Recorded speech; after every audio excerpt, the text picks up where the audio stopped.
So multifamily syndications have many different components. And in terms of the people involved, the two components typically are the GP and the LP. Now, the LP is the limited partners and the GP are the general partners. So what I thought I would do in this video is break down and talk about what it is that the GPs or the general partners actually do in their role in syndication. So whether you're trying to syndicate yourself or you're trying to invest into a syndication, this is a really good video for you to really learn and understand. So with that, let's get at it. What's going on, guys? My name is Lior and welcome back to my channel. Now, before I get into the meat and potatoes of the channel, two super quick things, guys.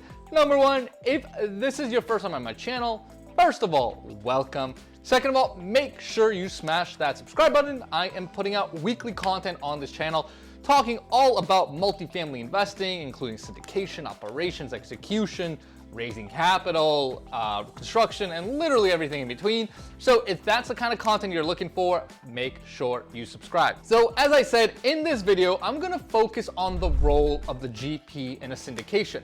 Now, before I jump into that, real quick, let's define what an LP or the limited partner is, just so we can really differentiate. So the LPs or the limited partners are typically the folks contributing capital into a syndication, right? So their real only job is to provide a check or the funds so that the GPs can go and run and execute on the deal. So in terms of what does that actually entail, let's start from the beginning, right? So as a GP, and like I am myself, right? Basically, our job first is to go find the right deal or opportunity to go invest in, right? So we're responsible for, making relationships with brokers, looking at a bunch of properties, right? Walking the properties, underwriting them, and ultimately trying to come up with an offer and a bid to acquire the property, right? So all of that falls on the GP and his or her team. Now, once the partnership has a property or an asset under contract, it is also the responsibility of the GP to perform due diligence, right?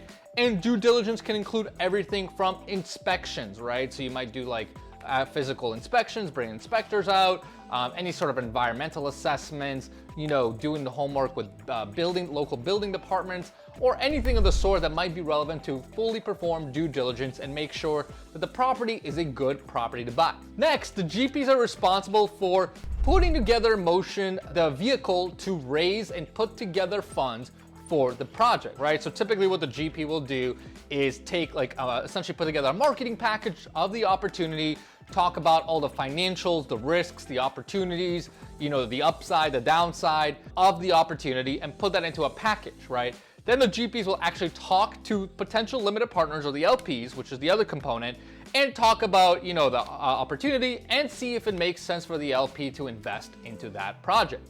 The GP is also then responsible for putting together all the legal docs required, all the syndication docs, attorney legal docs, and then ultimately setting up the bank accounts, the LLC, to be able to get the funds in-house and ultimately close on the asset.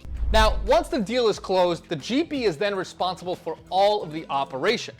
Now, if you have, say, a value-add deal, right, where you're gonna go in and perform some sort of renovations in the units, it is absolutely the responsibility of the GP to ensure that the execution of the construction and operations all go smoothly, right? So the GPs typically manage the contractors. You're gonna have property managers involved, leasing agents, any other vendors that may be needed to successfully execute, right? This could include other vendors like architects, surveyors, anyone else that might come in handy during the construction and value add process.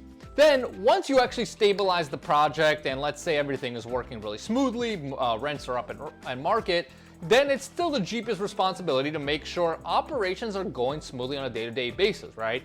There's probably going to be a property manager who's dealing with direct tenant issues, but it's the GP's responsibility to make sure that any repairs are properly budgeted and are not too expensive, that things are smoothly rolling along the property, address any outstanding issues. The GP is also going to be responsible for making distributions to LPs, right? More than likely, there's going to be cash flow coming in, so it's the GP's responsibility to distribute the cash flow appropriately between the GP and the LP and make sure everyone is satisfied. And finally, ultimately, the GP is responsible for any sort of capital event, which could be a refinance or a sell, right? So if it makes sense to refinance the project, the GP is gonna engage with lenders and take the asset through the process of a cash out refinance. If they're gonna be selling the asset and trying to cash out the proceeds, then again, the GPs are responsible for dealing with all the logistics, hiring the right brokers, accepting the offers, and going through the process to make sure that ultimately the syndication comes to a full cycle and the asset is either completely refinanced or sold. So as you can see, essentially everything is on the GP's hands, right? They are doing all the active components of the business plan. The LPs are really just providing the capital, and as by the name of their name, limited partners, their roles are pretty limited, right? So hopefully that makes sense, guys. Hopefully that kind of gives you a high level overview of the different responsibilities and roles involved in a syndication. Of course, if you have any questions, shoot them in the comments below, and I will definitely help you out.